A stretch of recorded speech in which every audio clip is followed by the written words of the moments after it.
Hey guys, welcome back. So, in this video, I want to talk to you guys about the power of black and white textures and how we can use them to do some awesome Boolean operations as you can see in front of your screen. So, without any further ado, let's dive right in. Alright, so before we begin with the tutorial, I just want to talk to you guys about the mistakes that I made in this project and how we're going to fix it. Alright, so I'm just going to solo this object out by hitting the slash key. Yeah, there you go. So as you can see, I was working on this project with a friend of mine, and what we wanted was to have like holes cut out uh, with equal distance from each other. And although this kind of did the job, it's really not what we were looking for. As you can see, it's filled with mistakes, and the way we achieved this was by, well, doing a bunch of Boolean operations. Look at this, and it's slightly tilted a bit, so if we move this over, this edges will be filled.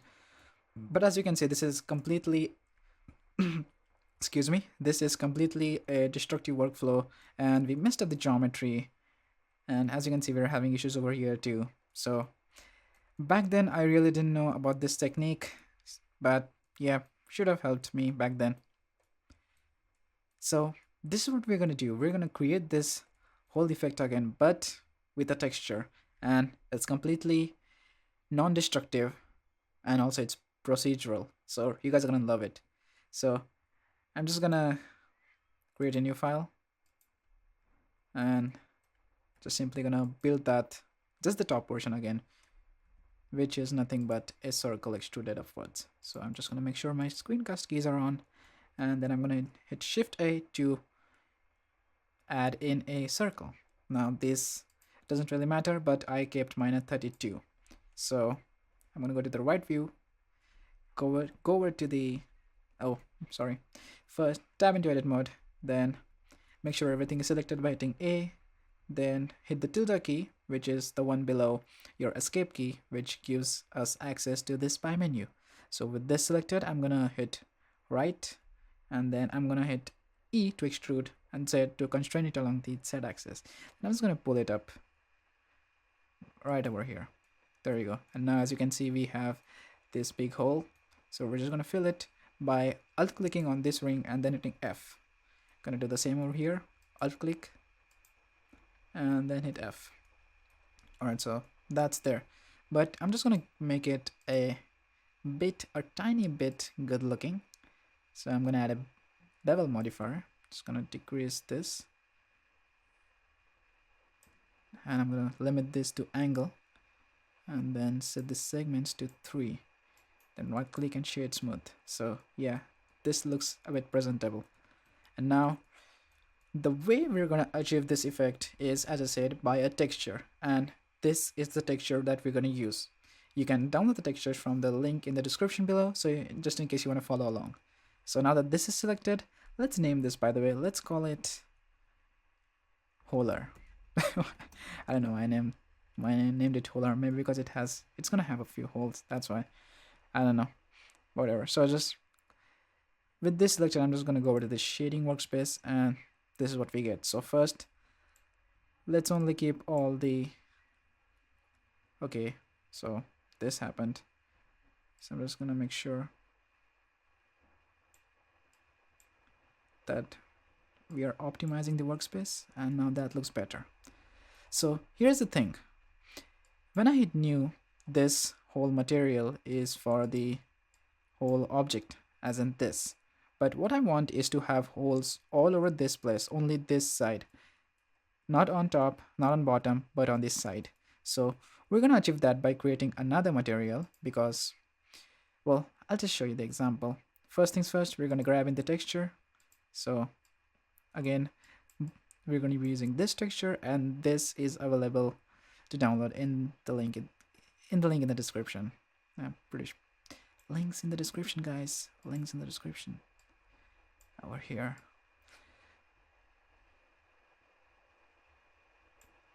Yep. Now when I connect it to this, as you can see, nothing is happening, and that's because we haven't UV unwrapped it. So let's tab into edit mode, select everything, U, smart UV projector, unwrap, whatever. And as you can see, we get this weird little thing. And now if we go to the UV editing workspace, we have this whole mess. And that's not what we want. The only places we want these holes is to be over here on the side. So that's why what I'm gonna do, sorry, let's go to the shading workspace again, and I'm just gonna disconnect this and delete this from here. And then I'm gonna create another, okay, let's name this materials to not hole. Yeah, makes sense. Then create another material, click new, select holes, and then tab into edit mode, then hit 3 to go into face select, and alt click these faces, and now this ring will get selected, and that's exactly what we want. So with that there, hit assign, and make sure you're on the holes material, and then hit assign. So there you go, now we have just assigned. So let's just bring in our material, sorry, the texture, what's wrong with me, there you go. And now if you plug it, we get this. All right, so let's head over to the UV editing, and we have, all right, so this is good. But here's the thing, we want this to be a, how do you call it, a grid, right? Like we want this to be like this, a squared, like a belt is what I'm trying to say. So let me just delete this. Annotations, not really good at working with them actually. So what we're going to do is we're going to hit 2 to go into edit mode, sorry, add select mode, and then I'm just going to select one edge and then right click and hit mark seam, and then I'm gonna again tab to hit 3 to face select mode, select this whole ring, right click and sorry, hit U, and then hit unwrap, and now we get a belt. But as you can see, it's tilted, so don't worry, select everything over here by hitting A, R, X, 90, and then GX to bring it in the middle, and I'm just gonna eyeball it. Yeah, that looks about right. So then I'm just gonna hit SX to scale down the X-axis, and that looks about right. I'm just gonna GX and just bring it in a bit. Now you don't have to be super precise, but for perfection's sake, I'm gonna do it. Then I'm gonna hit SY to scale it on the Y-axis as well, and then GY to bring it down a bit. And now if we head over to the shading workspace, we'll see that we have it nice and tidy.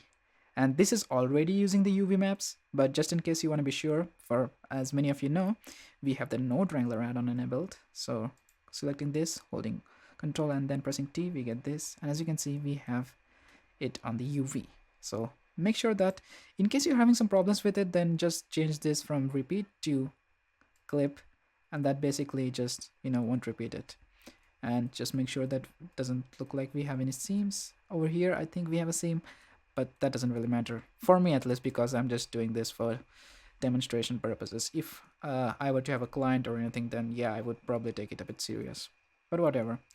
So here's what we want. So wherever there's black, we want it to be whole. And wherever there's white, we want it to be any material. For example, this black over here, or we can even go for white.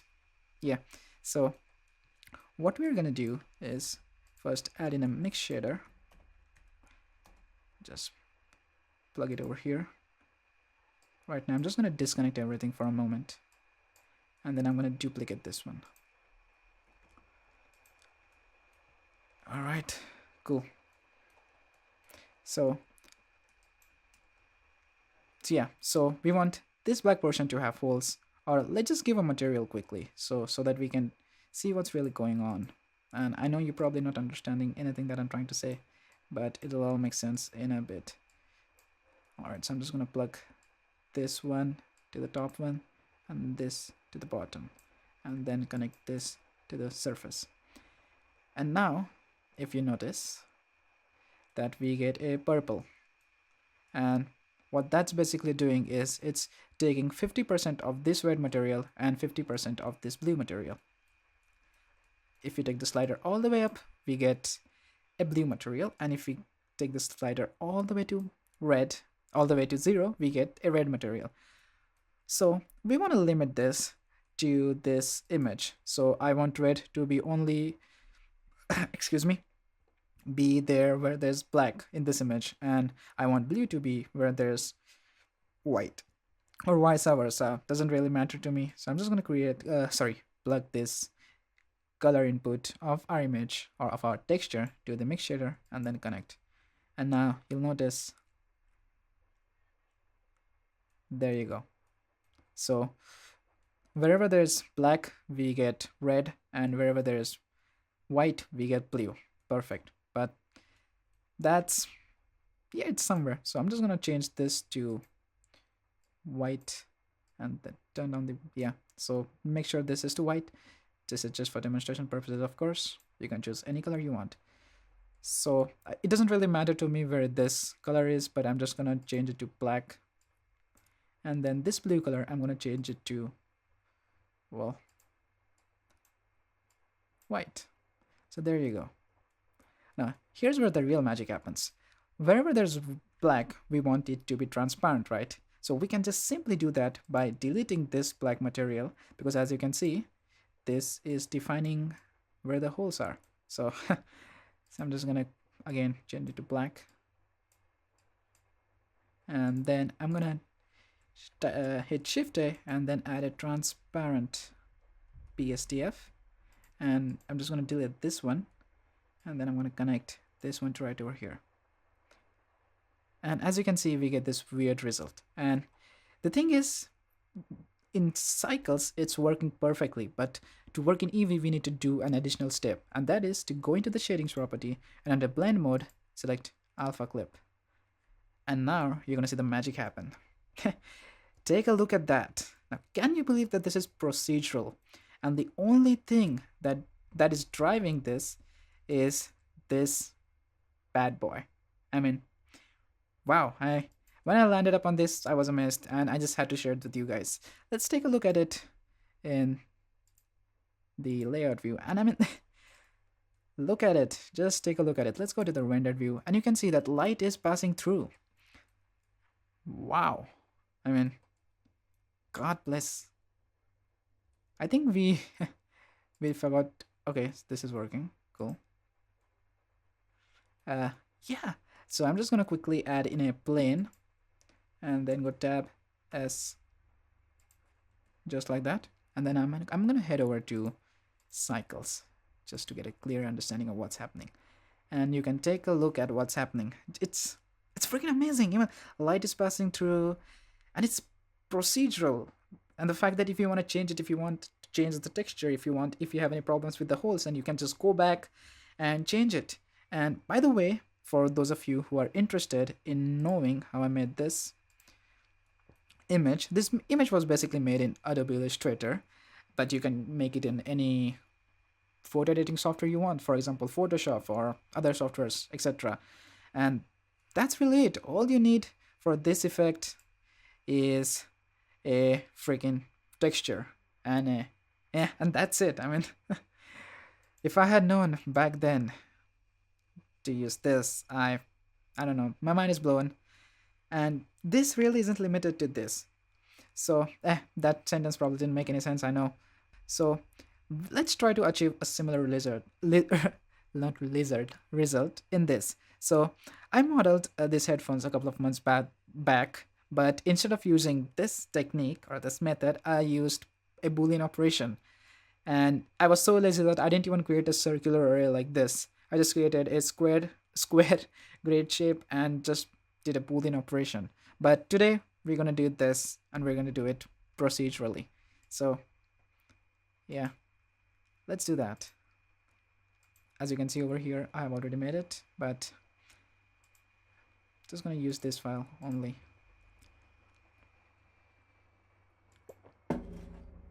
So I'm gonna disable Holer. I don't know why I keep calling it that. And then I'm only going to create the cushion. I'm not going to model the old headphones right now. So circle, time into edit mode, then hit F, tilde key, right, E, Z, right, and perfect. Again, to give it a bit of depth, I'm just going to over to the modifiers, add in a bevel modifier, and change its offset to somewhere around here.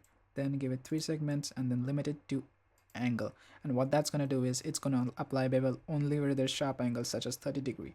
Now you're seeing these lines, and that's completely normal. Just click excuse me, shade smooth. Just click shade smooth and you're good to go.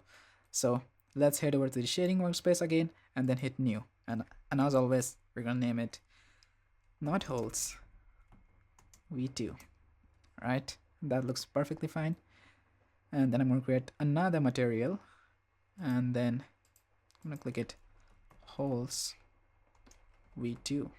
Alright, perfect. So now I have already made a image, this one, and so I'm just going to bring it back. Also, this is available to download from the link in the description, so just in case you guys are following along, it's there to download. You know, you guys can have your fun, even create your own images, you know, have some fun with it, and then hook it up.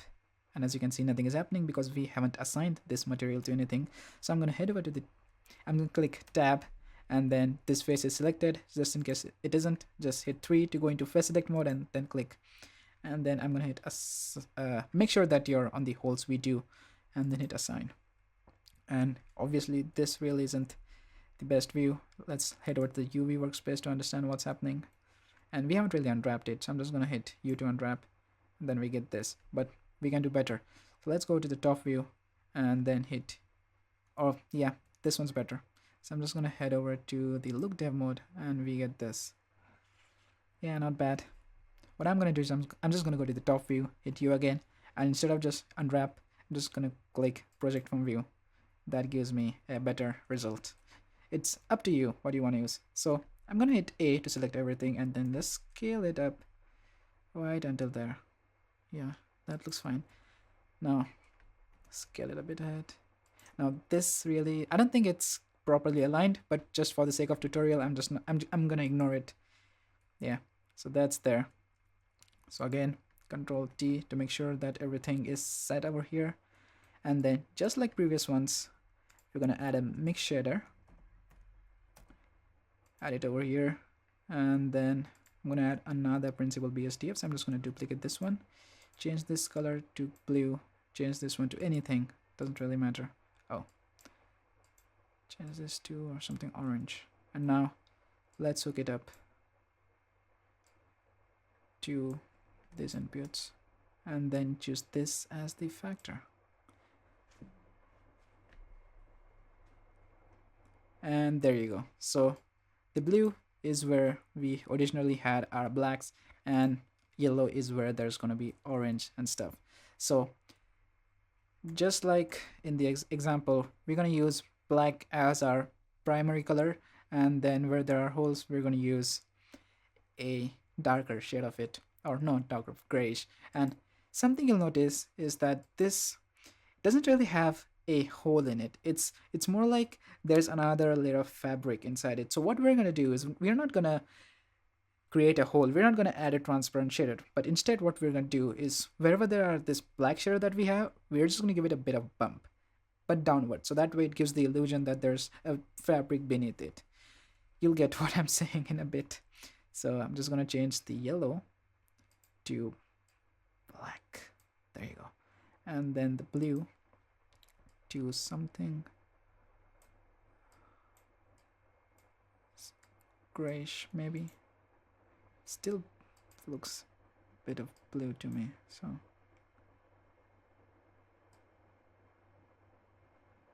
yeah, there you go, something like that. And the problem is this is not completely black.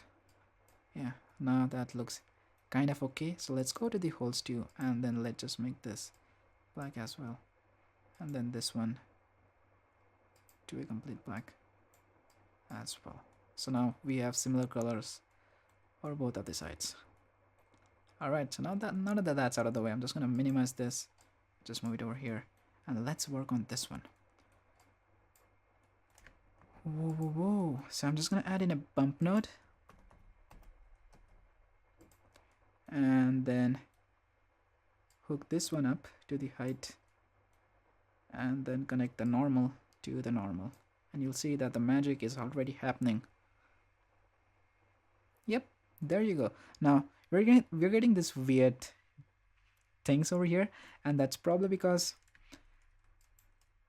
let's choose this, things are like, you see it's kind of grayish around the corners, and we can fix that by adding a color ramp.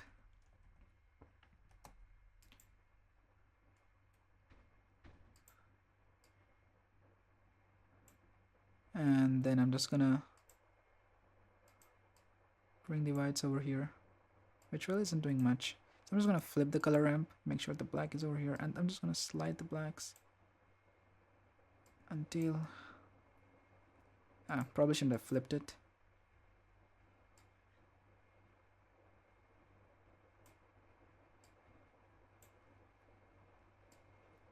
Oh, I see what's happening.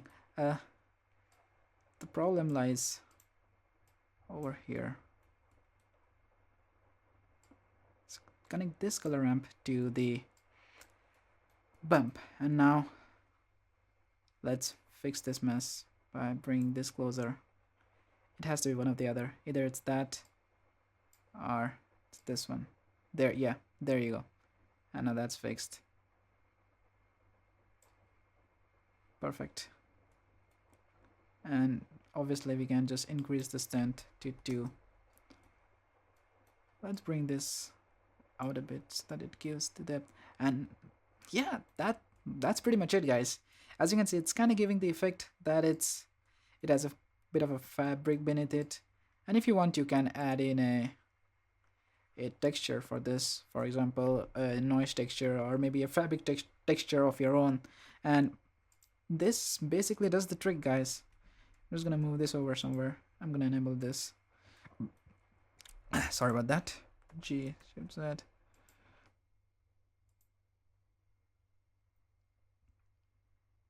So that's really it, guys.